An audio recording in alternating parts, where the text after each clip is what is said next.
Assalamualaikum warahmatullahi wabarakatuh. Selamat pagi anak-anak. Kita berjumpa lagi pada pagi hari ini. Bagaimana kabar kalian?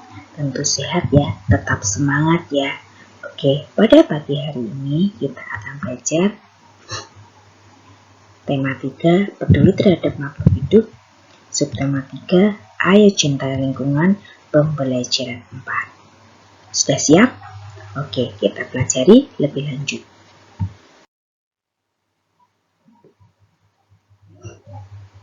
Kita mempunyai kewajiban menjaga lingkungan. Apa yang akan terjadi jika tidak melaksanakan kewajiban kita? Apa ya kira-kira yang terjadi bila lingkungan tidak kita jaga? Nah, mesti rusak, kemudian kumuh, kotor ya.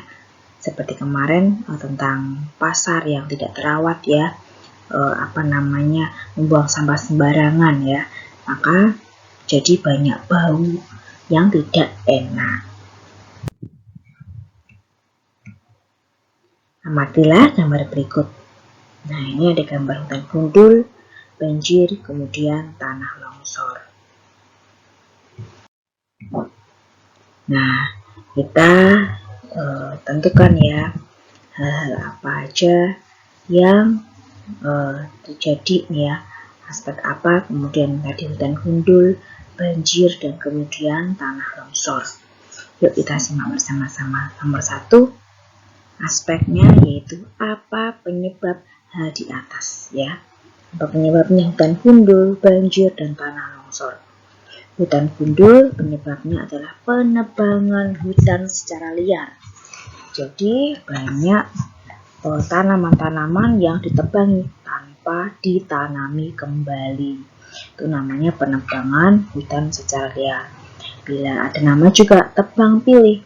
Nah, kalau tebang pilih itu bagus, menebang pohon yang sudah tua, kemudian menanam kembali tanaman yang lebih muda. Itu tebang pilih. Kemudian menyebabkan banjir apa? Hutan gundul bisa dan penyempitan air sungai. Ya, ketika hujan dan air sungai menyempit, maka bisa terjadi banjir. Kemudian tanah longsor akibatnya dari yang menyebabkan adalah hutan gundul. Ya, karena tadi efeknya dari penebangan hutan secara liar berakibat banyak sekali, bisa terjadi banjir dan juga terjadi longsor. Karena apa? Longsor itu hutan gundul, jadi air yang turun dengan derasnya tidak ada yang menampung. Nah, biasanya kan diserap oleh akar tanaman. Nah, tanamannya pada hilang, maka terjadilah tanah longsor. Kemudian yang kedua, aspeknya apa? Apa dampak bagi lingkungan? Nah, dampak hutan gundul bagi lingkungan adalah lingkungan menjadi rusak. Kemudian dampaknya banjir adalah banjir merusak sarana dan prasarana umum. Ya, tempat-tempat umum, rumah ya, hal-hal lain juga akan rusak karena akibat banjir tersebut. Kemudian tanah longsor, akibatnya lingkungan menjadi rusak juga. Kemudian aspek ketiga yaitu apa dampak bagi masyarakat. Hutan gundul dampaknya bagi masyarakat yaitu masyarakat kesulitan mendapat air bersih ya. Karena apa? Tanaman tadi tidak ada.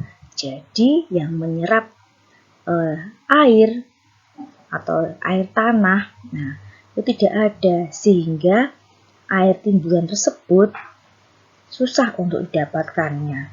Jadi masyarakat kesulitan untuk mendapatkan air bersih.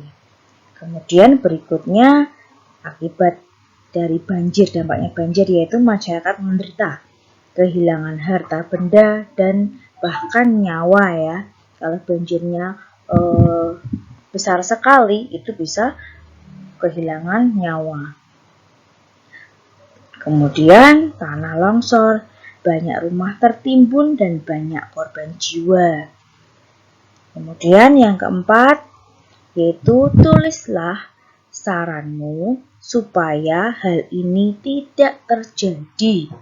Ya, hutan gundul sebaiknya hutan tidak boleh ditebang sembarangan. Nah, tidak boleh kalau tanamannya sudah tua, tapi dengan sistem namanya tebang pilih, yaitu menebang yang sudah tua, tanaman yang sudah tua, kemudian diganti dengan tanaman yang muda, ya, atau digunakan hutan itu dilakukan reboisasi, penanaman hutan kembali, karena hutan itu sangat penting. Dulu Indonesia disebut paru-paru dunia karena di Kalimantan itu banyak sekali hutan.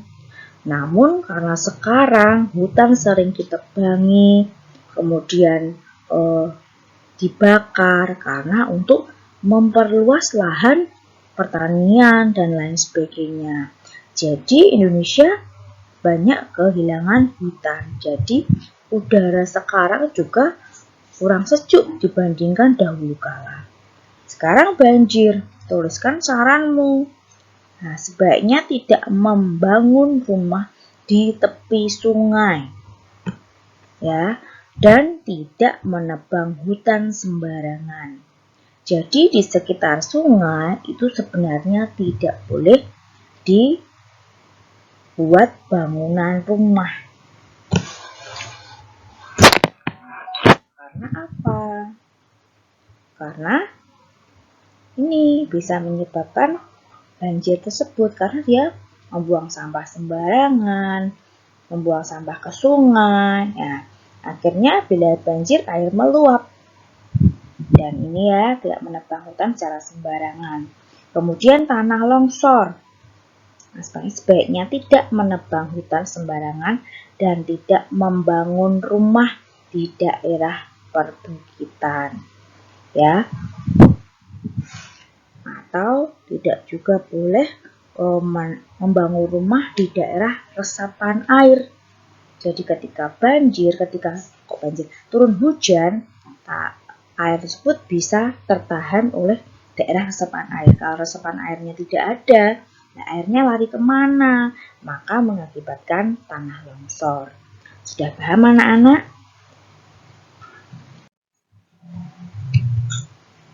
Lanjut. Apa dampak dari tidak melaksanakan kewajiban terhadap lingkungan? Apa ya kira-kira?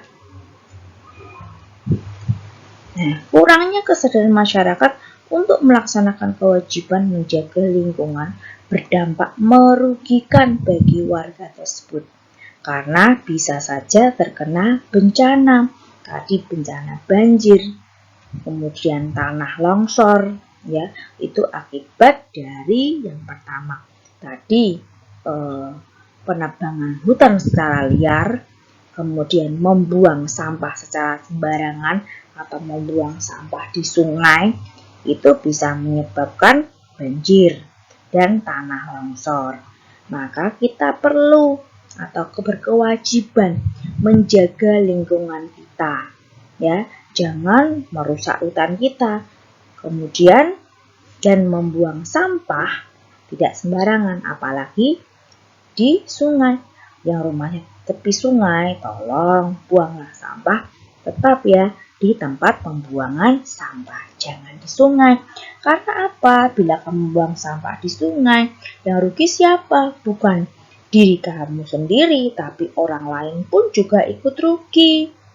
Ya, yang membuang sampah di sungai itu kamu, misalnya ya, buang sampah di sungai, nah semua kena banjir, nah itu bisa mengakibatkan kerugian banyak orang dan kerugiannya juga cukup besar bila banjirnya juga frekuensinya besar juga.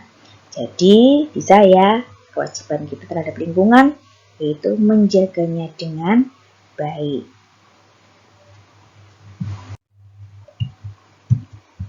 Sekarang amatilah lingkunganmu.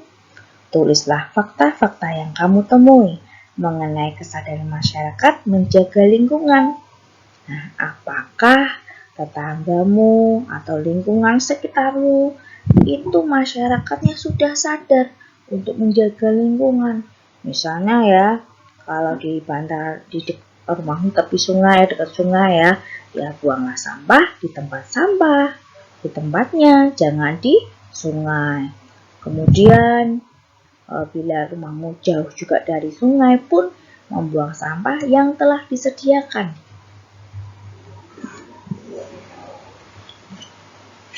Apakah sudah lingkunganmu seperti itu? Nah, ini hal-hal yang sudah baik dan hal-hal yang belum baik. Pertama, yaitu membuang sampah pada tempatnya. Hal yang baik ya, sudah kalian lakukan? Tolong ya, dibiasakan sejak kecil membuang sampah pada tempatnya. Jangan langsung sembarangan. Nanti lingkunganmu jadi kotor, kumuh. Ya, yang kedua, melakukan kerja bakti membersihkan lingkungan minimal ya sebulan sekali ya. Kemudian yang ketiga, membuat bak penampungan sampah. Nah, sementara waktu kan yang mungkin di depan rumahmu atau di sekitar rumahmu ada bak sampah untuk menampung sampah. Kalau sudah penuh, dibuang ke tempat pembuangan sampah. Ada juga yang langganan ya, yang mengambil sampah, itu juga tidak masalah ya. Yang penting jangan membuang sampah sembarangan. Nanti lingkunganmu kotor, kumuh, dan bisa menyebabkan banjir. Kemudian yang keempat, menanam pohon di sekitar rumah. Ya, bila lahan rumahmu luas, ya tanamilah pohon-pohon. Agar apa? Terasa sejuk, terasa rindang. Namun bila halamannya sempit atau bagaimana ya, bisa menanam tanaman di pot, tanaman kecil saja ya, agar juga segar. Kemudian yang kelima, memisahkan sampah organik dan anorganik. Nah, di sekolah sudah ada ya 2 tempat sampah, yaitu sampah organik dan anorganik. Masih ingat? Sampah organik itu sampah yang mudah membusuk. Misalnya daun, kemudian bekas makananmu yang tidak habis itu masuknya ke organik. Kemudian kertas itu organik. Dan anorganik itu yang susah diuraikan. Misalnya plastik ya, itu termasuk sampah anorganik. Jadi kalian kalau di sekolah usahakan untuk membuang sampah sesuai namanya. Sampah yang kamu buang organik atau anorganik. Kemudian hal yang belum baik. Masih ada warga yang membuang sampah di sungai. Ya, akibatnya bisa apa? Kalau sungainya penuh, banjir meluap ya. Kemudian yang kedua, ada sebagian warga yang enggan membersihkan lingkungan. Ada warga yang belum menanam pohon di sekitar rumah. Ya, ada orang yang malas ya membersihkan lingkungannya. Ya kan lingkungannya sendiri ya perlu dibersihkan agar enak dilihat juga ya. Dan menanam pohon agar apa? Lingkungannya menjadi rindang, segar, sejuk, dan enak dipandang. Kemudian yang ketiga yaitu masih ada sampah yang dibuang tidak pada tempatnya. Mungkin kalian kalau ditanya buang sampah di mana? Di tempat sampah. Ya, itu diomongan. Tapi kalau sudah mungkin kalian makan makanan tidak ada tempat sampah, langsung dibuang sembarangan. Dibawa dulu sampahnya, ya. Kemudian kalau sudah sampai rumah, dibuang di tempat sampah kalian. Bisa ya. Kemudian yang keempat, ada warga yang belum membersihkan lingkungan rumahnya. Ya, itu kewajiban pribadi itu ya, membersihkan lingkungan rumahnya. Nah, kalian sebagai anak berkewajiban membantu orang tua, termasuk membersihkan lingkungan rumahmu. Sudahkah melakukan kewajiban tersebut? Kalau belum, mencobalah membantu orang tuamu untuk membersihkan lingkungan rumah. Ya. Apa yang bisa kamu simpulkan? Apakah warga di sekitarmu sudah mencintai lingkungan? Jelaskan. Nah, kira-kira sudah belum yang kalian amati? Bagaimana lingkunganmu, masyarakatnya? Sudah cinta lingkungan belum? Menjaga lingkungan adalah kewajiban seluruh masyarakat. Dengan menjaga lingkungan, kita akan memberikan hak orang lain untuk hidup nyaman. Nah, tadi anak-anak sudah belajar yaitu tentang cara menjaga lingkungan, ya. Dan dampak-dampaknya dari hutan gundul, banjir, dan kemudian tanah longsor. Jadi, kalian harus cinta lingkungan, yaitu melakukan kewajiban, yaitu membuang sampah pada tempatnya. Jangan membuang sampah sembarangan, apalagi di sungai, nanti menyebabkan banjir. Kemudian penebangan hutan, itu bisa mengakibatkan hutan gundul dan menjadikan tanah longsor. Dan bila membangun rumah, jangan di tepi sungai atau di daerah resapan air. Itu bisa menimbulkan banjir dan longsor. Sudah paham anak-anak? Pembelajaran tema 3, peduli terhadap makhluk hidup. Subtema 3, ayo cintai lingkungan. Pembelajaran 4. Demikian pelajaran pagi hari ini. Bisa tutup dengan ucapan wassalamualaikum warahmatullahi wabarakatuh.